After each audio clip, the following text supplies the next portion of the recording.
I almost quit CrossFit. I knew what I was going to pursue instead. I had new goals mapped out. I actually had a coach that I was in contact with. I had everything planned out. Now, fast forward about 4.5 years, I now have my CrossFit level 2. About 10 days ago, I won a CrossFit license competition. I own a coaching company, and I have two incredible coaches who are working with me. I own a facility that is a CrossFit affiliate, and most importantly of all this, I'm excited to keep going. And it all came down to one decision.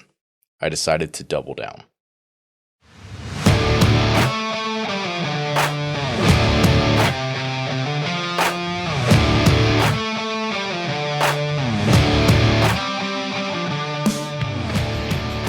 The fitness movement is brought to you by Zor Fitness.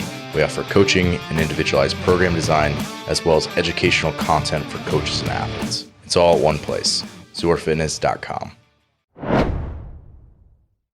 So yeah, I'm not exaggerating when I said I almost quit CrossFit. I literally had plans. I had dates on my calendar back in 2019 written in as to when I was actually going to start competitive obstacle course racing. I had my eyes on one of the biggest events in the season. I knew how many hours of a drive that was from my apartment at the time. I knew how many months of training, how many weeks I had to get me there. And I had even reached out to an OCR, obstacle course racing coach, and we started to map out what training could look like for the lead up to that event. And then I killed the plans. Why? I think deep down I probably knew that it was extremely unlikely that I was ever going to be truly great at OCR. I knew that it would be something that could be a fun new goal to chase for a while, but inevitably it would probably lead me back to the same place, feeling disappointed in my performance, that I lacked something in execution, and just truthfully feeling a little bit defeated. And ultimately I decided that the reason why I started competitive CrossFit, like those things were still true, and in my mind, more compelling than the reasons I had to switch.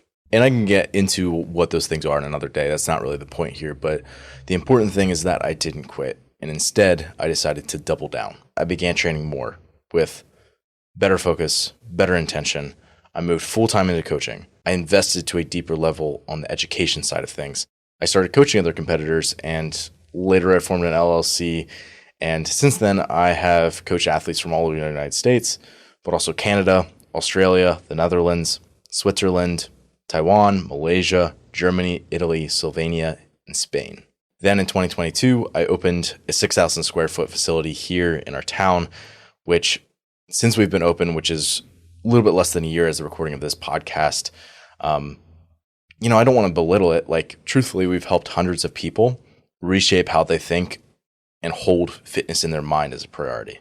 And beyond that, I've published hundreds of blog posts across Zor Fitness and Lumber Capital Athletics. I have well over 1,000 YouTube videos published. I think it's about like 1.3K or something on YouTube. And as of publishing of this podcast, it'll be 114 podcast episodes. And when I hear those numbers, an Alex Hormozy quote always pops into my mind.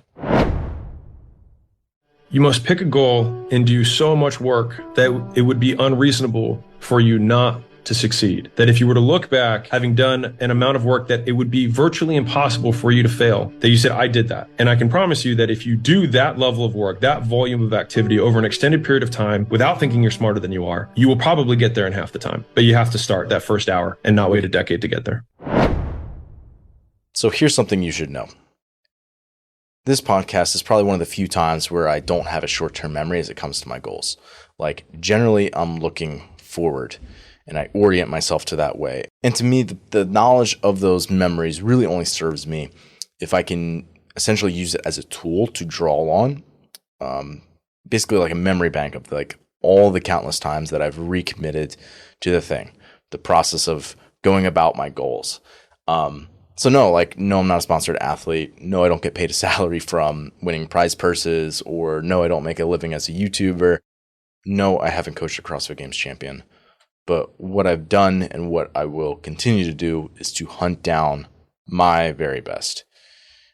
And that's what I'm in the business of doing, right? Is finding people's potential. So my advice to you is the same advice that I try to give myself every single day, which is double down, recommit to the process, remember why you started.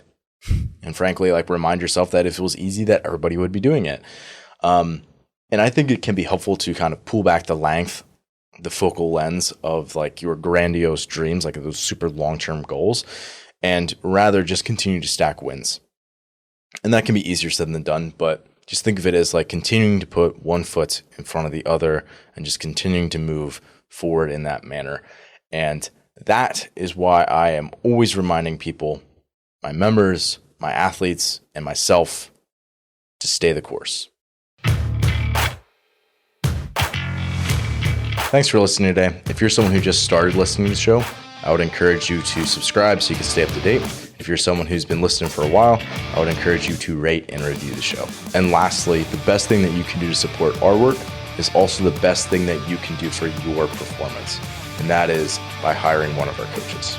Until next time, stay the course.